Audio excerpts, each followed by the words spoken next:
Hello? Hi. Hi, I'm sorry. I was just making sure I'm connected. Yeah, no problem.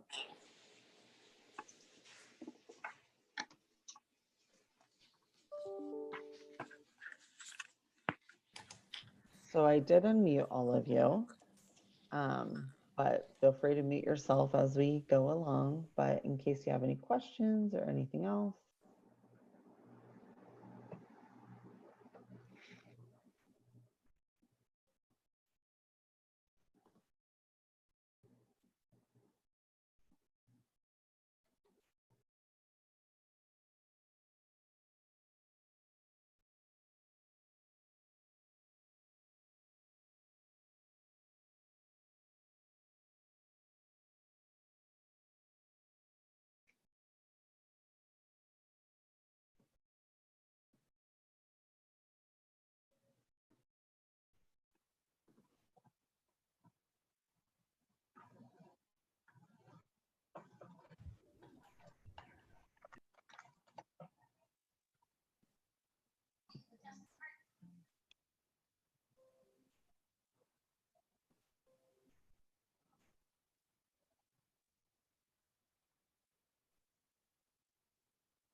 Good morning. So it's 10 o'clock right now.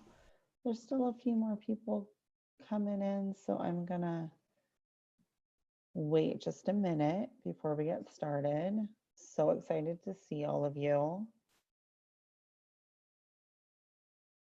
And please feel free to chat in the chat box, or you can unmute yourself.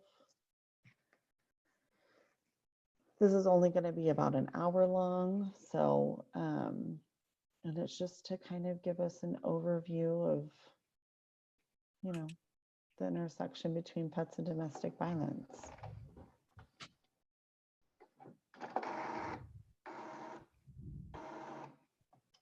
My printer's trying to print right now, or I don't even know why. Okay. And if you hear my dogs in the background, I apologize. There's a lot of stuff going on in the neighborhood that they're listening to today.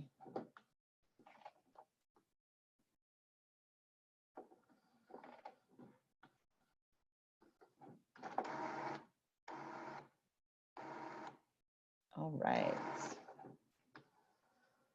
So the first thing that I'm going to ask for all of you to do, if you could do this, is that, so just how today is going to go. We're going to, I have put into the chat a Survey Monkey. We're going to have to do a pre and post test if that's okay with all of you. So if you don't mind clicking into the chat, looking at the Survey Monkey, clicking into the Survey Monkey, it'll take you about 1 minute to do the pre-test. It's only 5 questions. And then at the end, if you could stay on here and do the pre-test in a survey for me at the end, I would really appreciate it. This just is helpful for me so that I know that I'm doing a good job, or if I need improvement. And it also is for our funders. I know y'all know about that. So if you could click into the Survey Monkey and take that for me really fast, I would really, really appreciate it. And then we'll get started in just 1 moment. And if you want to let me know that you've done that, go ahead and put that in the chat.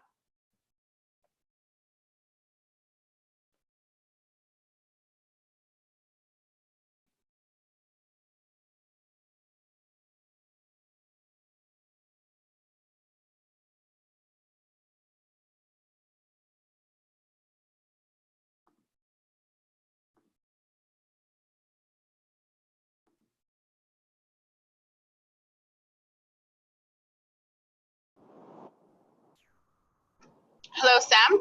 Yeah, I have a question. sure, of course. This is Cindy from DV Stop, by the way. How are you? Hi, I'm good. How are you? Are you rested? Yeah, I'm actually driving to go see clients at the hotel right now. Oh, okay. So question, it says elder abuse is part of the link. What link? Are you talking about the link that you're presenting on today? Is that the link we're talking about? Yeah. Okay, got it. Thank you. So the only link that you need right now, Cynthia, which I'm not sure you're going to be able to do while you're driving, is doing the survey for me. Okay, got it. All right. Thank you. Thanks. Thank you, Caitlin. She's all done. Thank you, Alicia. Got it. Thank you. We'll just wait one more minute. It's showing me only 2 people have done it. So if the rest of you could go in and do it, that'd be great.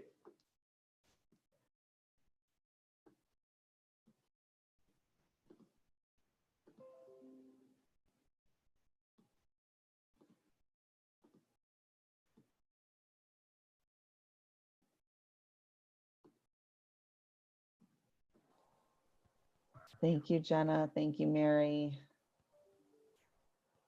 Mary, I hope you're all rested up from last week. For those of you that came to 40-hour or 32-hour, I guess it would be.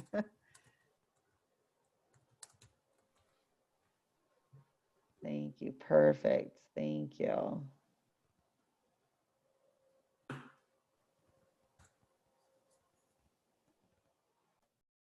Hi, Anna. So here is the link to a SurveyMonkey. If you could go in and take a pretest. And at the end, oh, that's okay. Anna and Muriel.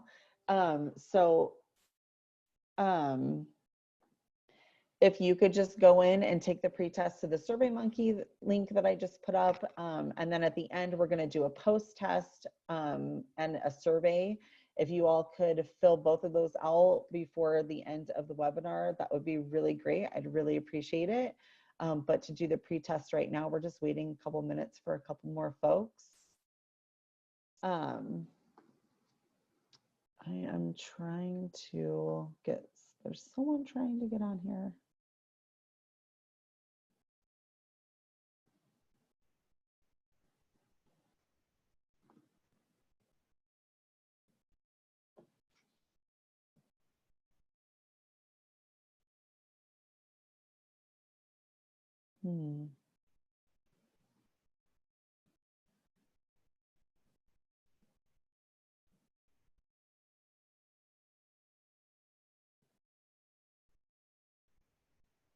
All right, so as everyone's starting to fill out their SurveyMonkey, I'm going to go ahead and share my screen so we can get started.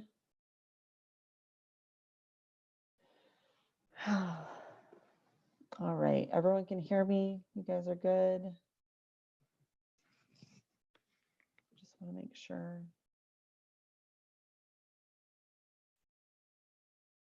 Feel free to write in the chat.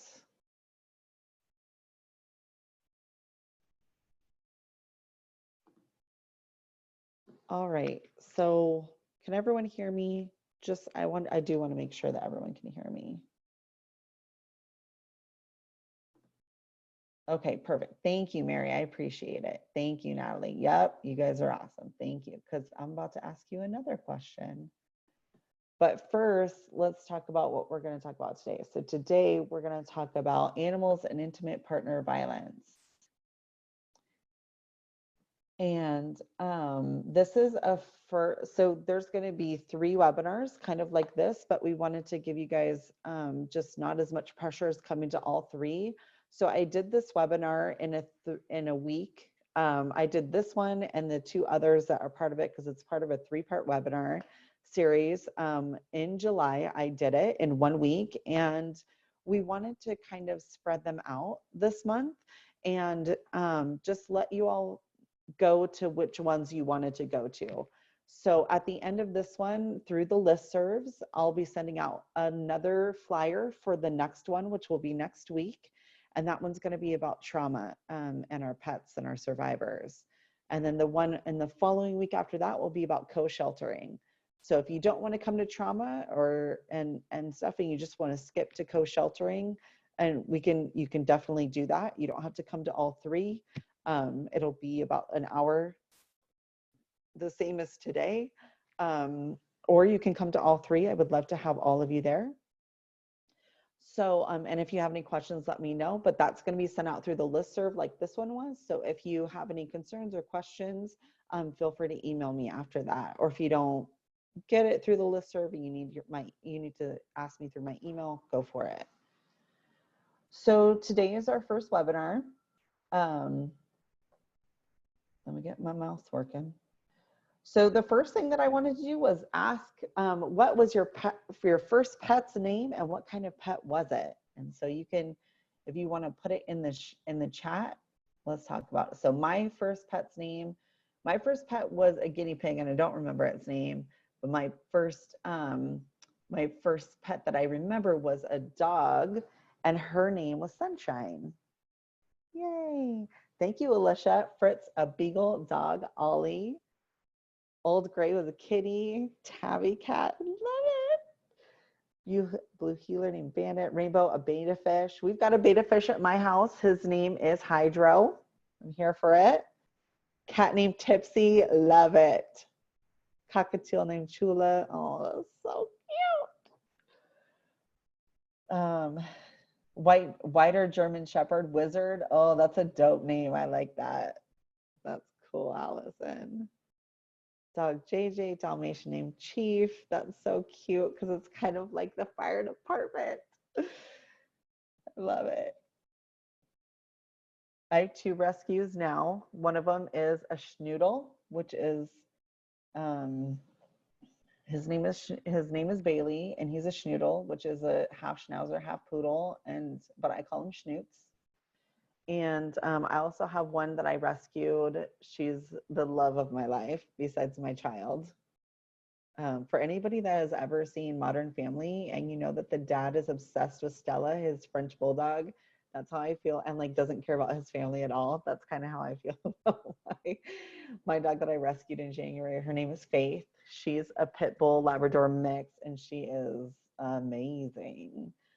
I do love my child more than life itself though, but she's a close second for sure. All right, so my first family pet was a dog, Gunner. I love it. Honor a bunch of my first baby. So cute. So his name was Rocky. He was a black lab. First pet, I named him Cracker Jack. Oh, that's so cute. I love it. Thank you all for playing with me. I just wanted to get us off. It's early. It's Tuesday and stuff. So I just wanted to get us off on the right track, talking about all of our pets that we might have had as we were growing up. So thank you. And this cat, I love it. So we've been kind of getting into this mode where we want to make sure that people know who we are, because there's a lot of people coming in, like as COVID-19 has hit, we have a lot of folks coming in from outside of the state.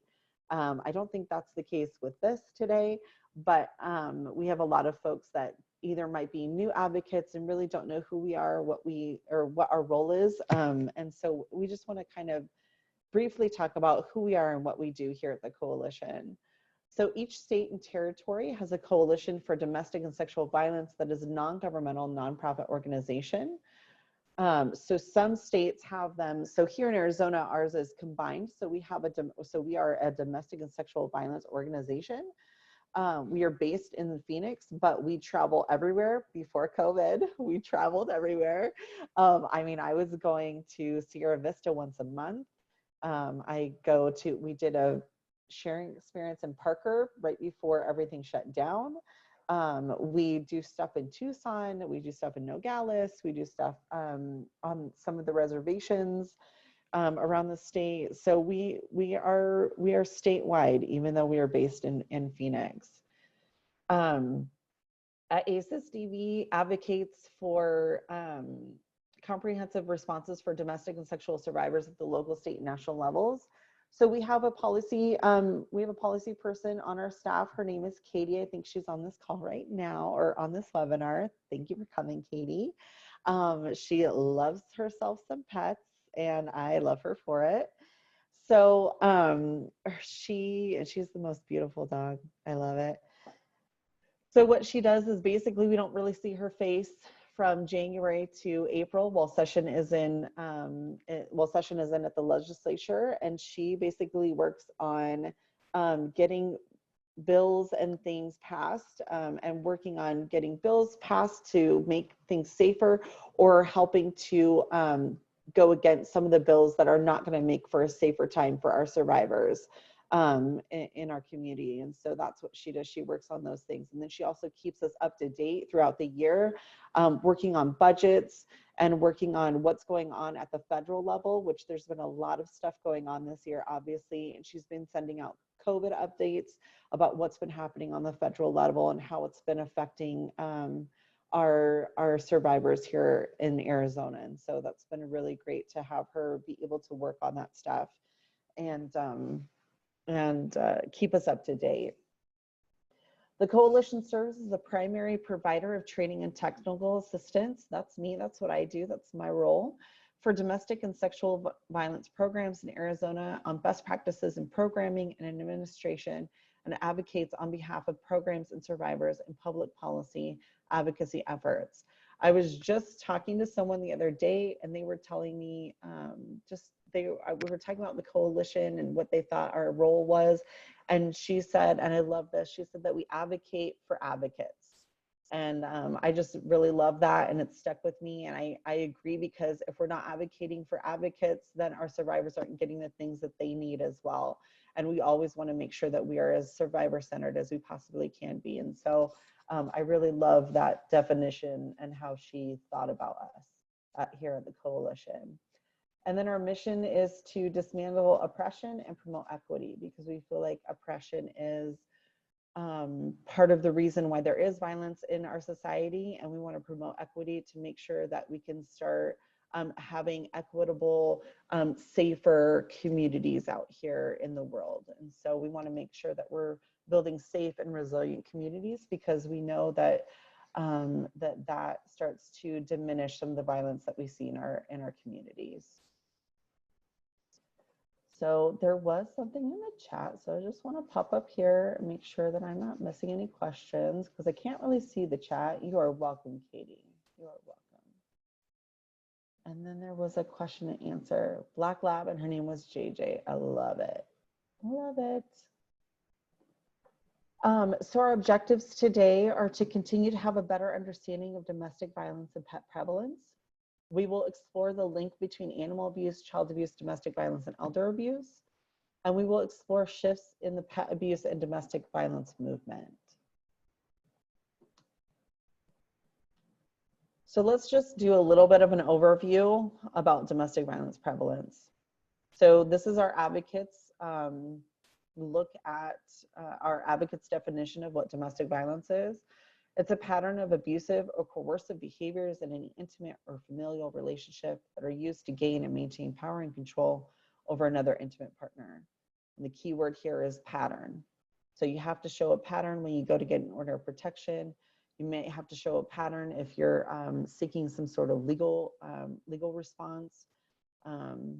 It's usually not someone that you just met that day.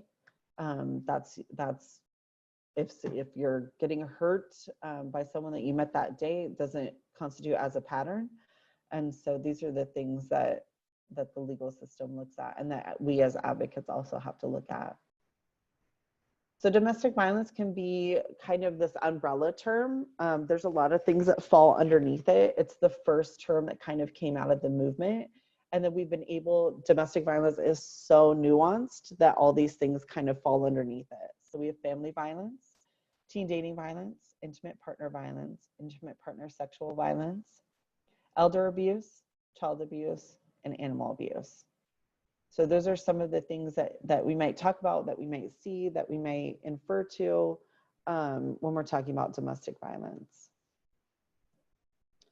So 1 in 4 women and 1 in 10 men were victims of contact sexual violence, physical violence, and or stalking by an intimate partner with a negative impact such as injury, fear, concern for safety, and needing services. So as we can see, domestic violence is extremely prevalent, and you know, for men and for women.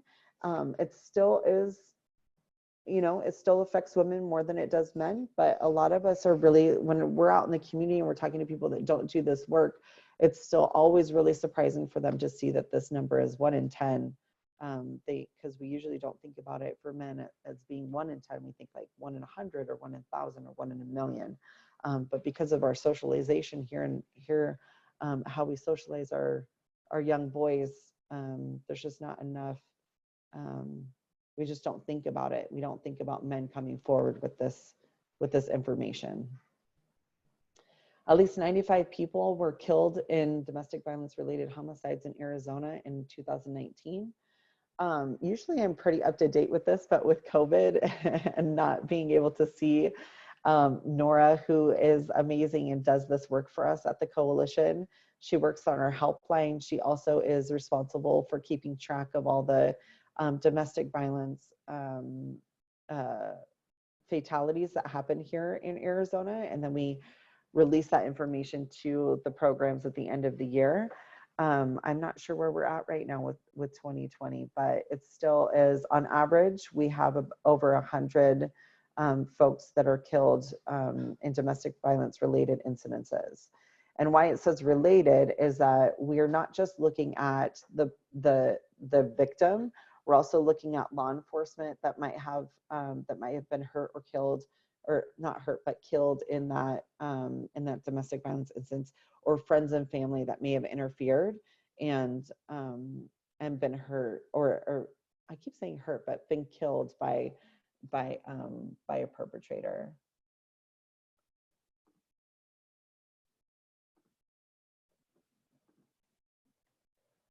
So leaving an abusive relationship is often the most dangerous time for a victim of domestic violence. And we wanted to put this in here because leaving is also, it's so triggering for perpetrators. So anytime somebody decides to get an order of protection, file for divorce, or file for child support, someone's lethality can go up, and also the abuse can get more severe. So stalking might become more severe, rape or sexual assault might become more severe, and animal abuse can become more severe. So these could be serious barriers to folks leaving and finding safety and shelter. So DV and IPV PEP prevalence. So cruelty to animals. So the crime of inflicting physical pain, suffering, or death on an animal, usually a tame one, beyond necessity for normal discipline. So if they're going beyond like swatting their pet on the nose for peeing or barking, and it goes far beyond that, so like physically hurting them, making it so that they have to be bandaged, or breaking a rib, or physically assaulting them sexually, any of these things. It can include neglect that is so monstrous, withholding food and water, that the animal has suffered, died, or been put in immediate danger of death. Victims are often reluctant to talk about abuse that has been directed at them, but they may be more comfortable talking about abuse to their pets, which can then break the ice about discussing their own abuse. So again, like, just like sexual assault that happens with folks, we need to make sure that we're asking about pets. If there have been any pets in their relationship during this time that they've been with their perpetrator, either during intake or later on as we're discussing more of the nuances of what happened in their relationship, so that we can better help with their healing journey. We need to be talking about pets, and we should be doing pets as there should be a pet question in intake, but getting down to like the nuts and bolts of what happened in that relationship may need to come later, just so it's not as triggering. But it's really important that this happens, because people don't often see animal abuse as being part of domestic violence. For example, so I was I've been doing a lot of work for the past few years with child support enforcement or child support services. They don't like to go by enforcement anymore. And I was in another part of the state, and I was doing this. They do a one-day training for all their staff. They do a one-day training about domestic violence, and we were talking about you know, how to get your clients to how they can help their clients disclose so that they can be safe, because it's hard to disclose to your the person that you're talking to about child support, because in the past there hasn't been a lot of safety measures, and so that's what we've been working on here in the state. We're working on safety measures.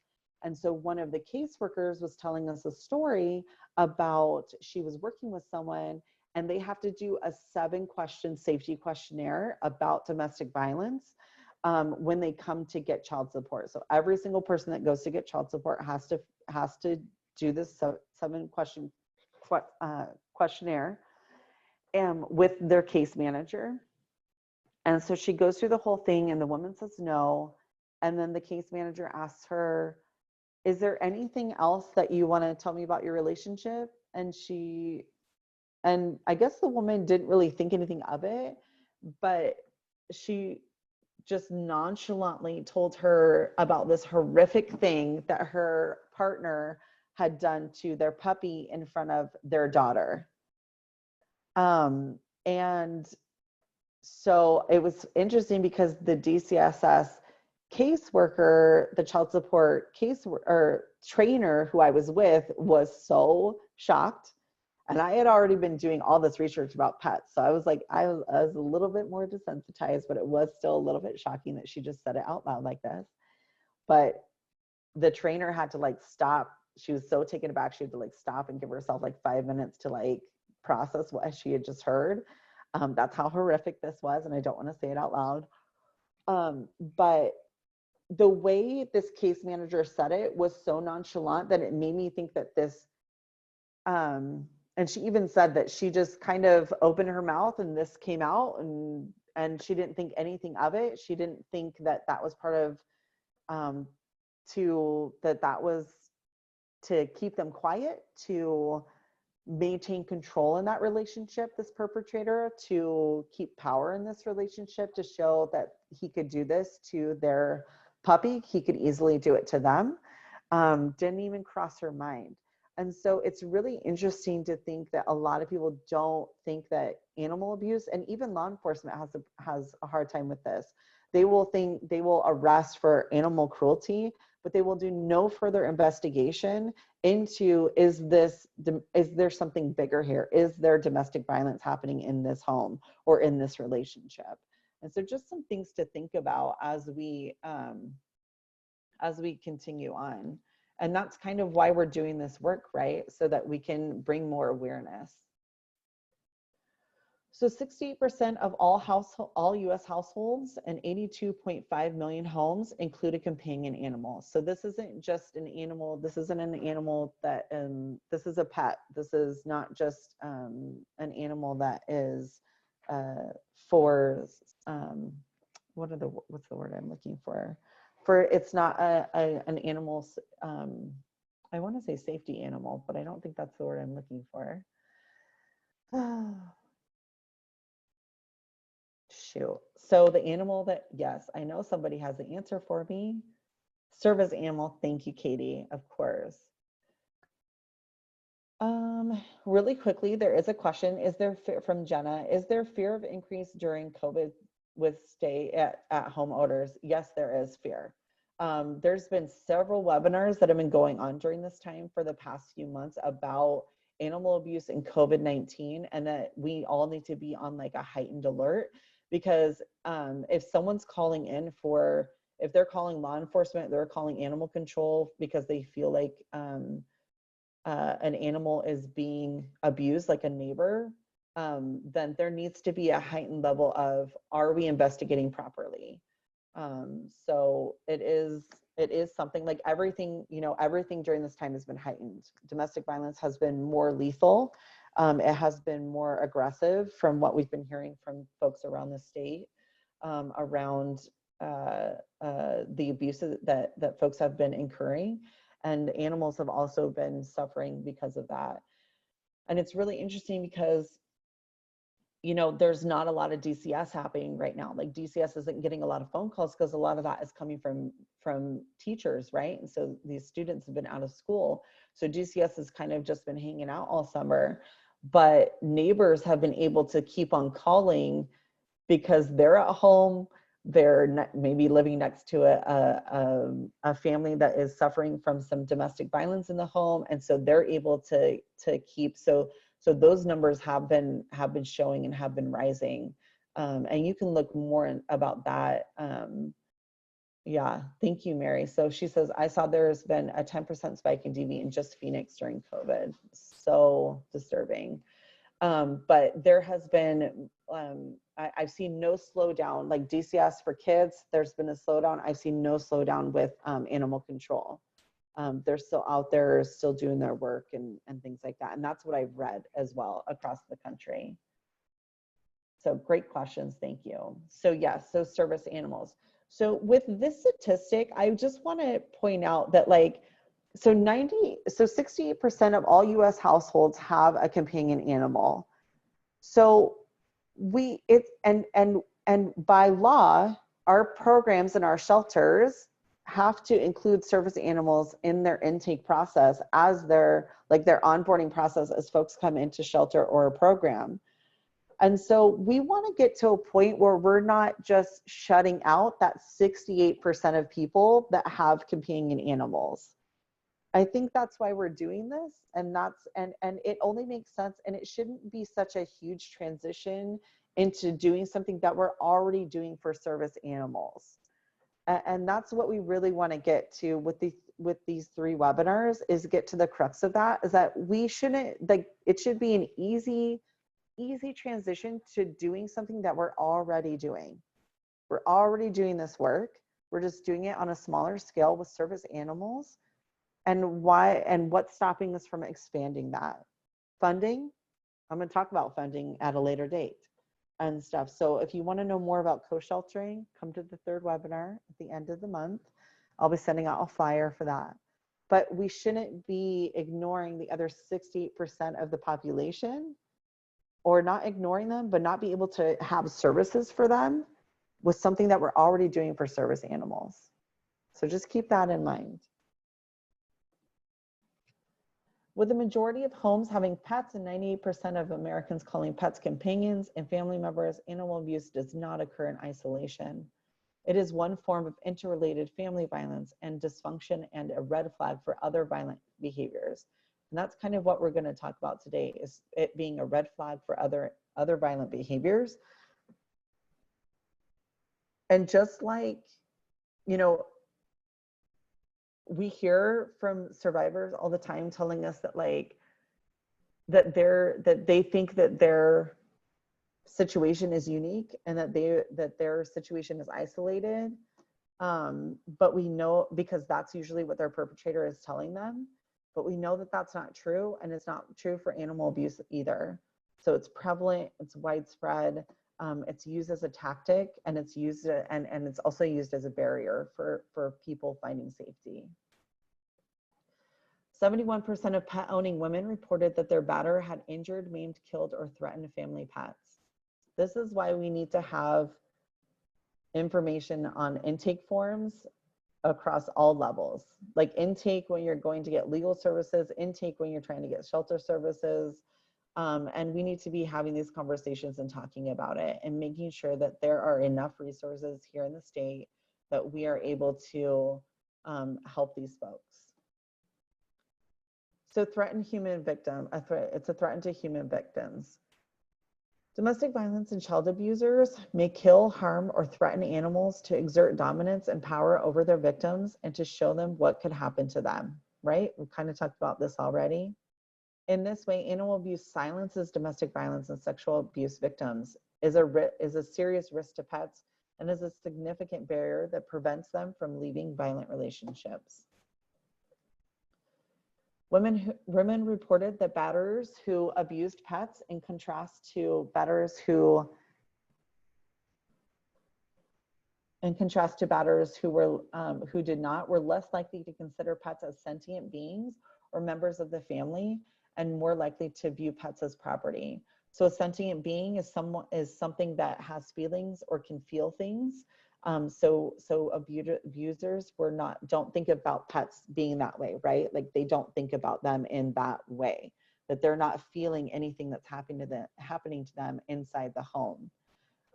Pet abusing batterers were also reported to have more unrealistic expectations of pets, right? Like not only do they want their pets to be like instantly trained without having any training whatsoever, like, but they want them to, so for some batterers, from some of the research that I've read and some of the things that I've read from survivors on Voices, is that they want their pet to be the companion if needed. They want their pet to take the place of them. And so they can sometimes start to ignore their partner, their victim partner, and the pet will then become that companion that's really needed. And this is why the bond is so strong, and why we need to be talking more about pets and domestic violence, because we want to make sure that folks that have this strong bond with their pet that has been there for them as violence has been happening in the home or in the relationship, is with them when they leave, and that they don't have to leave that pet behind to be safe. So it's hard to leave. Acts or threats of animal cruelty often coerce, control, and intimidate women, children, and elders to be silent about their abuse, to prevent them from leaving, and to force them to return. So if I get a picture of my animal and they have a broken arm, like a couple weeks after I've left, and my perpetrator still has my phone number and can still get a hold of me, because maybe we share children or for financial reasons or whatever, like, am I gonna go home? Is that something I'm gonna really think about? Could be. Or what if they send a picture of our pet, our family pet, to like my child? Threatening, like that's coercive, that's threatening. Is it something I'm gonna seriously think about going home? Yes, for sure. So up to 40% of sexual and domestic violence survivors reported they delayed their decision to seek safety and services out of fear of their animal's welfare. 40%. We should not be having to make people make this choice and stuff. This is something that we could work towards, that we should be working towards, so that people don't have to make this choice, them or their pet. It's just not, like, we just don't need to do it. We should be able to be working towards getting us safely co-sheltering, or having a foster care system or something that can help this number go down. So this is from a survivor from our share committee. My husband would use my attention towards my cat as a means to treat me even more emotionally cruel because he was jealous of her. Now he says I abandoned her and tries to make me feel guilty for choosing to leave, and I could not bring her with me. So animal abuse and domestic violence might coexist in the same family was acknowledged by 83.3% of survivors coming into shelter. 83%. Only 27.1% reported that their shelters included questions about pets and their treatment in their intake interview protocols. Only 27. Like, that 83% is such a huge number, and only 27 just asking about it. Even if you don't have services, our pets help us on our healing journey, and we can't help somebody heal properly if we're not asking about that person as a whole. And if that person had companion animals, we should definitely be asking about it. If they didn't, great, we move on to the next question. But if they had pets, like, this is a question that should be a standard intake question, because of the fact that obviously this is extremely prevalent. And just asking if they had a pet, and not even getting into it, but talking about it later, or asking if they had a pet and what was that like, or how was that pet treated, is really important for us to make sure that people are getting their whole healing. Maybe that person did have to leave that pet behind. Nobody ever asked about it. And then maybe now they're scared to get another companion animal as they transition out of shelter. That shouldn't be the case. That shouldn't be the case. They should be, you know, if they had to leave their pet behind, maybe we have more conversations about it so that they don't feel so guilty when they leave shelter, so that when they're ready to transition, they can go and adopt another pet, another cat, another dog, guinea pig, snake, whatever. But we should be asking this question. It's just simple. Did you have a pet? What kind of pet was it? You know, just 2 or 3 questions can really change the way someone looks at animals as they continue on their healing journey. So adding a screening question about animal cruelty on a crisis line decreased domestic violence homicides by 80%.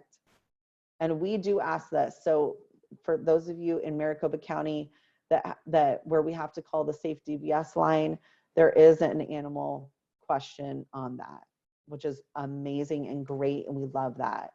So hopefully we get some good statistics out of that here for the state, but this is decreased 80%. That's amazing. So another quote from our amazing share committee: "My dog became a substitute for human compassion. My husband alienated our young adult sons from my life. When they began to back away from me, they would say, 'At least I had Sadie, my dog.' It was hard to take care of her financially on my own without a job. I had to choose to give up something when I needed to take her to the vet." So we don't want this, right? If someone's already having to give up something like eating or taking them to the vet or whatever, we don't want to make them feel like they have to give up their pet or something else when they're leaving their abusive partner. So just again, we need to just be thinking about these little nuanced questions that we can start adding into our intakes and our protocols and our case management. So that leads us into there being multiple forms of violence. So where animal abuse or neglect has occurred, other forms of violence are often present, putting other family members at increased risk. The presence of animal abuse in the home greatly increases the risk of adults and children being bitten or attacked by pets. Because dogs and animals they start to feel fear. And when dogs start to feel fear and they start to have responses, and I have a whole chart for this that's in the trauma one, they start to lash out and stuff. Just like children, there's always a reason for behavior. And so for kids that have experienced trauma and that are acting out, there's usually a reason for that behavior happening. And so it's kind of the same way with animals. Like if they're not being loving and loyal and they're growling all of a sudden, then there's some type of abuse usually happening inside that home.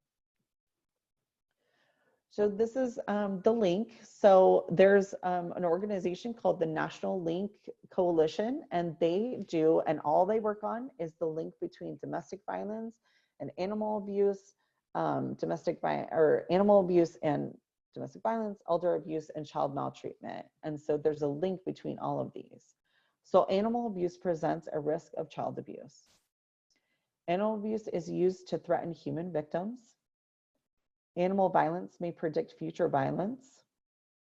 So about 40% of the school shootings or the mass shootings that have happened in the country, especially the ones that have been done by teenagers, there's been a history of animal abuse that has happened, starting at Columbine and going through some of the other shootings that have happened.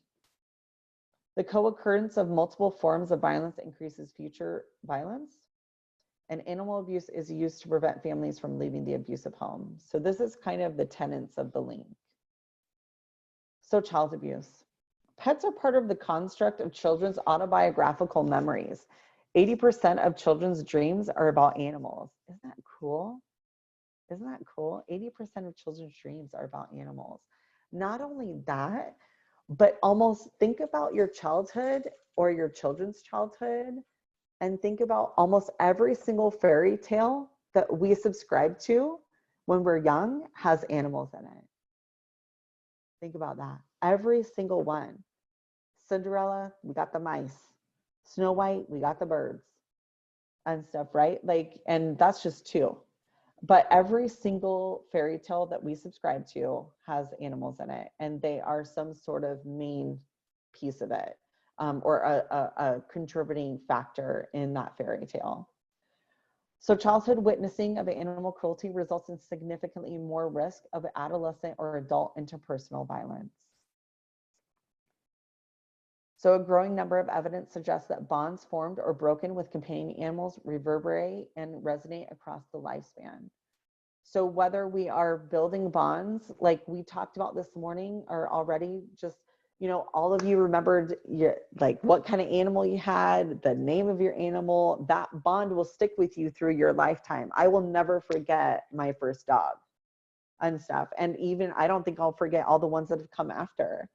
And stuff, and it will, and but that broke, but if it had been, and I remember how Sunshine left me and stuff, and I remember the dogs that were hurt or that ran away, and I will never forget those things. So those bonds that are formed or broken, they will stay with me and probably you for a lifetime.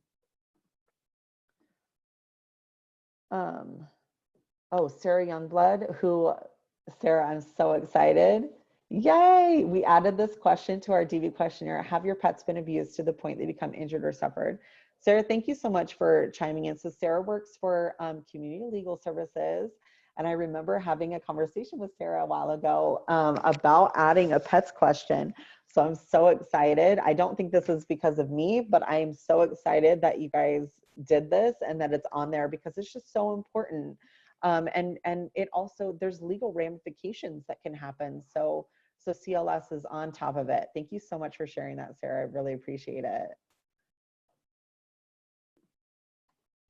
So the ACES study, so the Adverse Childhood Experiences Study. So this is something of a topic of conversation right now going on about getting a PETS question on here. So right now it's only 10 questions, the ACES study, and you can go and you can find it easy and take it yourself if you haven't already. But the ACES study is an ongoing investigation initiated in 1995 of the association between childhood adversities and later life medical status. So basically what the ACES study does is you take this question and you take this questionnaire, there's 10 questions, they're trying to put an 11th question on there that has to deal with pets. And it basically tells you what you're more prone to depending on the trauma that you've experienced as a child, what you're more medically prone to as you get older: smoking, drinking, diabetes, some heart conditions, things like that. So the implications of the ACES study are profound and point to the importance of asking the right questions to obtain a comprehensive health history. Exposure to animal cruelty in childhood should be one of the right questions for child welfare, forensic interviewers, prosecutors, law enforcement, and medical personnel to incorporate into their existing protocols.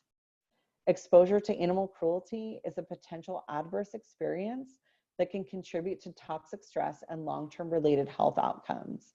So this falls right underneath that, what the ACES study is trying to do.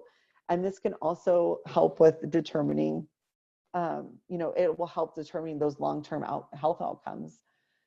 Just as we saw in that human bond, like if that was broken or or they were bonded or what happened. So intrafamilial violence, child abuse, domestic violence, elder abuse places children at greater risk for many adverse experiences, including exposure to animal abuse. Animal cruelty is documented to be associated with other forms of violence, and several studies support its prevalence in families where there is child maltreatment and battering. And research also supports that pets are frequently the targets of perpetrators of family violence. So this we've all kind of looked at, but this is part of that, them trying to get this on that ACES study. So it is estimated that up to 76% of animal abuse occurs in front of children. So so for those of you that don't know, the domestic violence response team at the coalition, we go and we talk to, we do a presentation. It's a 3.5-hour presentation at DCS every 2 weeks with their new child support caseworker, or not child support, I apologize, DCSS. They're new child welfare caseworkers. And we talk about animal abuse for sure, because it is something that they need to be aware of as they're going into the home and talking to these families. If they are walking in and they're seeing an animal cower in the corner when a perpetrator walks by, or when someone, either a child or a parent walks by, there needs to be a question asked about it. If there is bandages wrapped around the ribs, or that dog is or cat is emaciated, or they're wearing the cone of shame, they need to be asking about it, because it's an indicator question. It's an indicator that something might not be working well inside that home, and then start having questions about who holds power. And so, but this is why it is estimated that up to 76% of animal abuse occurs in front of children. If witnessing intimate partner violence and experiencing other forms of violence and abuse is potentially toxic to the health of the child's brain, the cost to the child may be even greater when violence toward a family pet is added. And in fact, the environment in which the animal abuse is prevalent can be highly stressful to a child who is never the target of a parent's aggression. So that's stress. You know, animals feel stress.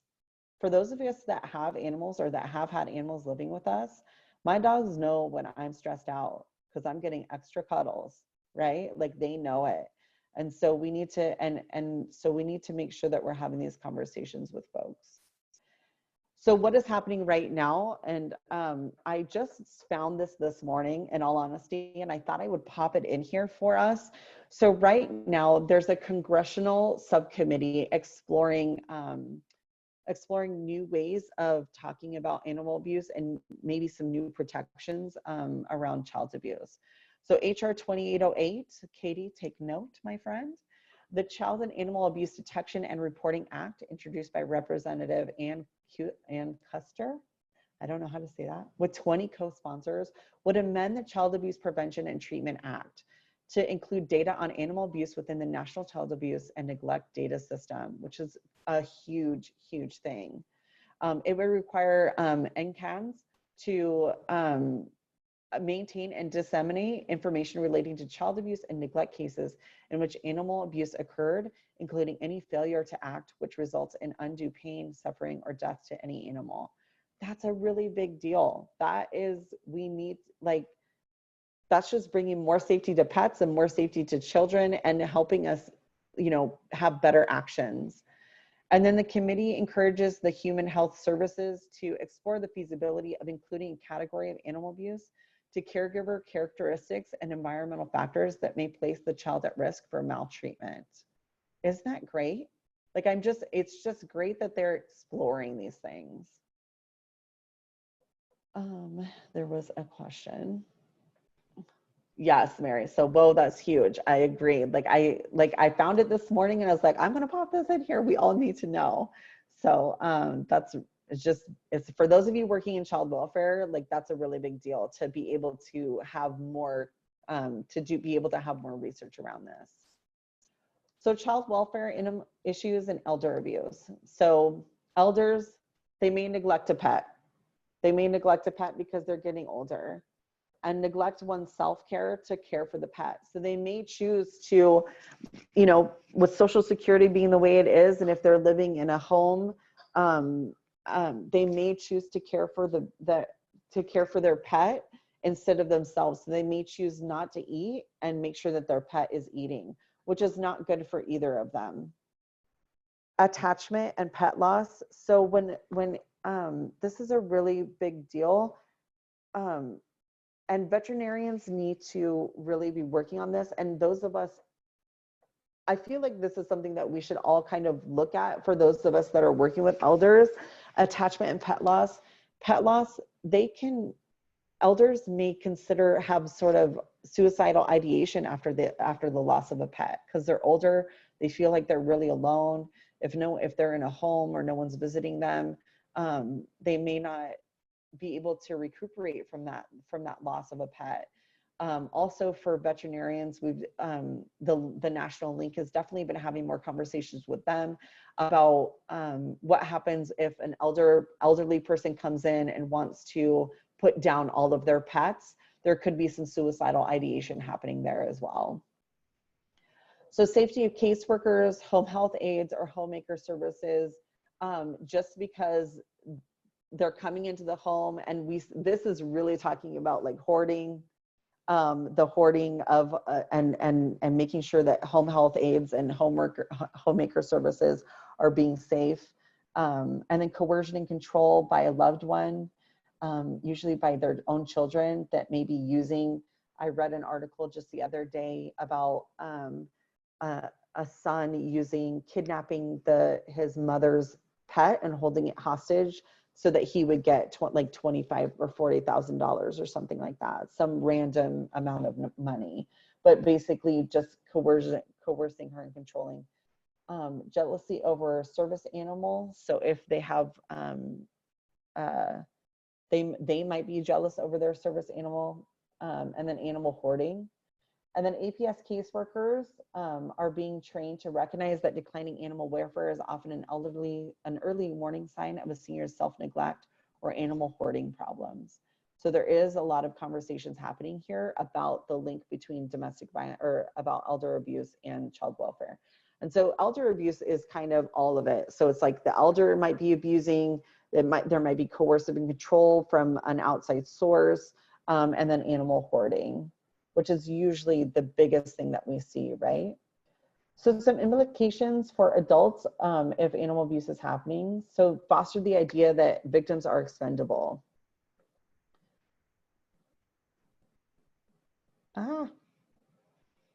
So Sarah says, I just realized I only shared this with the panelists. We had this question. Okay, thank you, Sarah. That's awesome. Thank you for seeing that. So implications for adults. So they foster the idea that victims are expendable, right? So so their perpetrator hurts their animal, and it might look like they're also expendable. That's a threat, you know, a threat that they could be next. Harm the sense of safety of children, pets, and vulnerable adults. Damage children's sense of safety and confidence in the ability of adults to protect them from harm, right? So this could be really affecting the human, like the parent and child bond that happens when they see that there is animal cruelty happening inside the home. And it may lead to an acceptance of physical harm in supposedly loving relationships.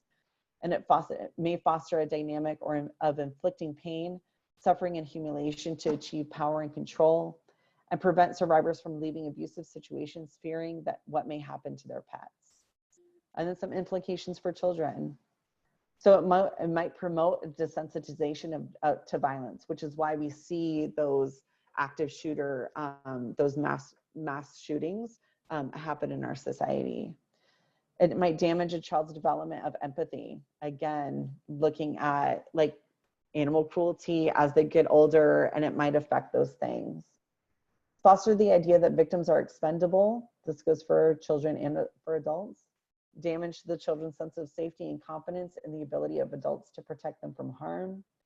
Lead to imitation of abusive behaviors, because if this person can do it, then I can do it. And you know what if they don't, it might feel good, and they might be starting to lose that sense of empathy. So again, from our share committee, but there seemed to be a turning point when my abuser began to change his demeanor toward my dog. A time that stands out to me was when my abuser tried to physically assault me by punching me in the face. And to stop him, my dog lunged at his arm in my defense. From that moment forward, violence toward me and my dog escalated. And ultimately, my dog's behavior seemed to shift from protecting me to becoming reactive, mirroring my abuser's body language and aggression. Again, from someone in our amazing share committee. So a shift as we move forward. So violence towards animals needs to be taken seriously, because we know that it doesn't just affect that animal, it affects everyone that's living inside that home or inside that relationship, and it can lead to other things, right? Difficult issues can arise when we include animals' experiences. So these you need to make sure that you're doing self-care. So when we're starting to make this move and have this shift in thought, We need to make sure that we're doing self-care, especially if pets are something that, you know, not all cultures grow up with pets inside the home or where they are companion animals. But for some of us, like that are doing this work, our pets are fur babies, and we need to make sure that we're doing the self-care. I will tell you, as I've been working on these presentations, I had to stop for a little while because I was starting to have horrific nightmares about pet abuse, and I needed some self-care. So please take care of yourselves. The majority of approaches to domestic violence exclude animals, casting them as passive victims to human agency, if mentioned at all. Again, we need to make sure that we're having conversations with our survivors, and we really need to take into account, because remember, we're already doing this work with service animals because we have to. And is it so hard to transition in from working with service animals to doing companion animals as well, like having safety measures for that survivor and their companion animal? So just something to keep thinking about. And then animal suffering may be experienced first through violence and neglect, then amplified if separated from their humans trying to escape violent homes. So if their animal is already suffering in that home and we don't have a resource for them to leave, that will be amplified not only for their humans, but also for that pet. And it is, we're working, we know a survivor right now who is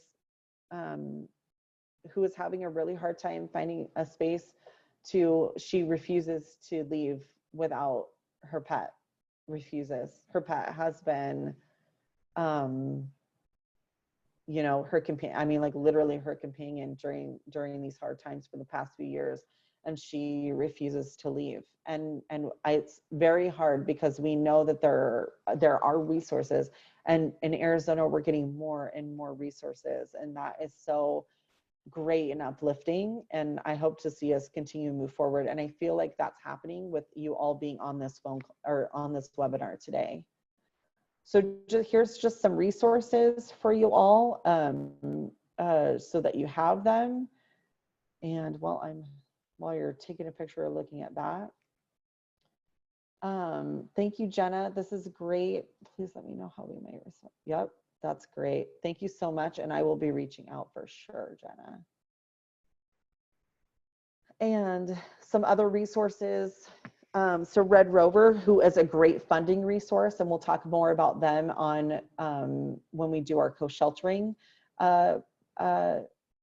one in 2 weeks. We're doing co-sheltering webinar in 2 weeks. The National Link, which is where I got a lot of our information today. Lost Our Home, which is a great partner here in Arizona, to Sojourner Center, which is a domestic violence shelter. And PetSmart Charities, where is also a great funding resource. And then this is us. This is our ACESDV domestic violence response team. We have Doreen Nicholas, our domestic violence response manager, and I am Samantha Hinchy, the domestic response coordinator. And we have a new coordinator coming on board soon, but I'm not going to say who it is. That will be announced later.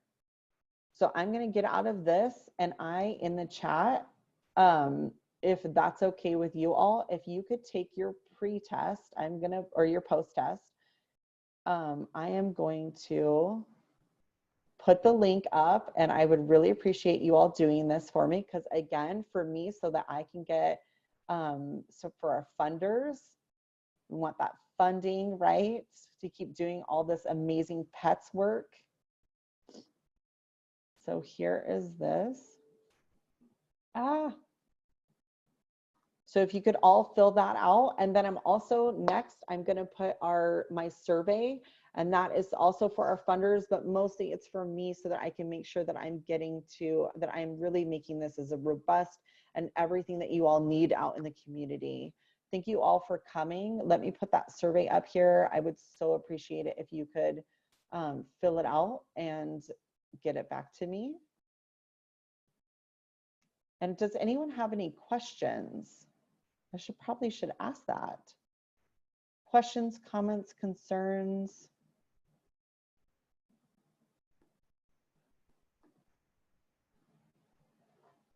Here comes this. So here is the survey, and I will also send the survey out in an email as well. So Thank you all for coming today. We're about 2 minutes over, but this has been great. I hope you've all enjoyed it. I was sending out, again, like I said before, another email with next week's webinar on it. If you want to come, it's about trauma. I hope to see you all there. Please fill out the survey. Please fill out the post-test and pre-test that I sent. If you need those things again, email me. If you miss them, email me and I will get them to you. It's been a great morning already. I hope you all have a great rest of your week. Thank you so much. And I'm going to leave this up. You all can, if you need to get going, you can, but I'm going to leave this up just so that you all have it for just a couple more minutes. Thank you so much, Caitlin. Thank you, Sarah. I hope you all enjoyed it. Thank you, Mary.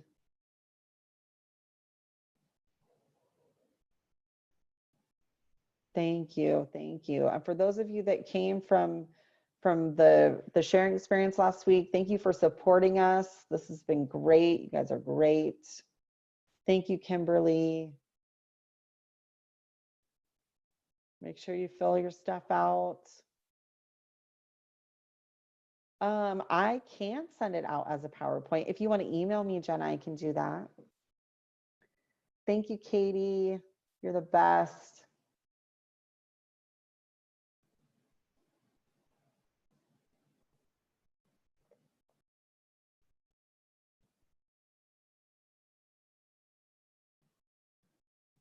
Thank you, Diana, for coming today. Oh man, I miss thanking Rosemary.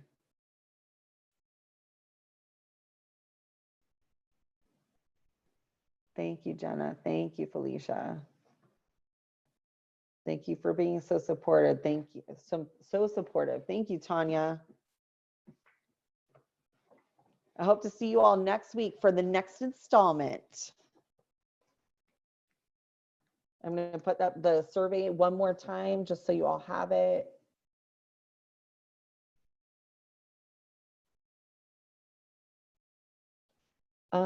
Anna, I'm gonna try to, yep.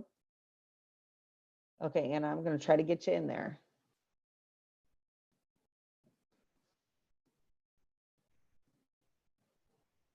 Thank you. Thank you for coming today. Thank you for wanting to come next week. I so appreciate it.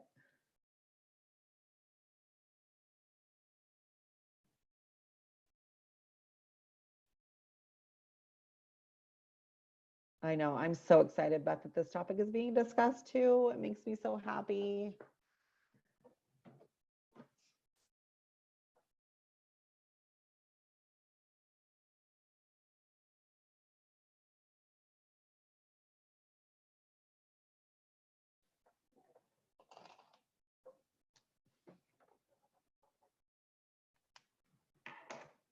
Thank you. Thank you. Oh, yes, I know. Jenna, Greater Good. I love Bryn. Bryn is one of my faves.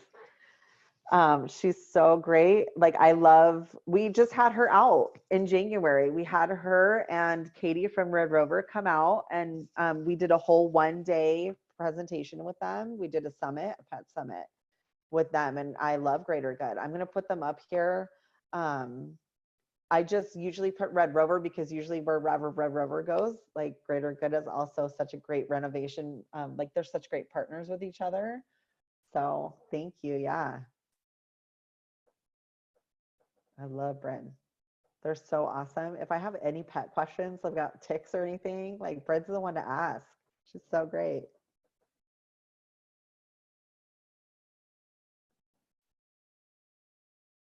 Francelita, you got on.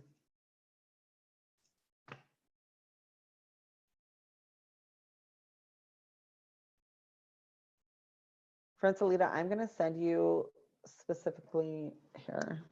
Francelita. I'm going to send you the flyer specifically so that you can make sure that you get on. So keep the flyer because that's where the link is going to be. Okay. Make sure you fill out your survey. You know how I feel about surveys, Francelita.